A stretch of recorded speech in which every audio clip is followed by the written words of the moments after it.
আসসালামু আলাইকুম। মুখে রুচি নেই, ভাত খেতে মন চাইছে না, এভাবে ভর্তা বানিয়ে নিন। মিষ্টি কুমড়া ভর্তা রেসিপি। এর জন্য লাগবে আমার শুকনো মরিচ। শুকনো মরিচটা শুকনো খোলায় ভেজে নেব, তেল ছাড়া, তাহলে মচমচে হবে।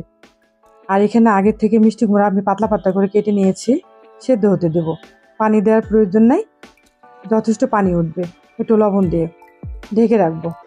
যখন পানিটা শুকিয়ে যাবে, পোড়া পোড়া করে ভেজে নেব তেল দিয়ে। ভাজতে ভাজতে একেবারে ভেঙে যাবে। খুবই সিম্পল এই ভর্তাটা, কিন্তু খেতে ততটাই মজা। তেমন কিছু দেওয়ার দরকার নেই, হাতের কাছে যা আছে তাই দিয়ে শুকনো মরিচ আর কাঁচা পেঁয়াজ দিয়ে ডলে নিব।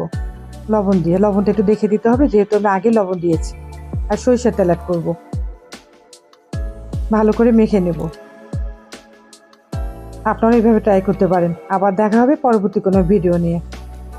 আল্লাহ হাফেজ।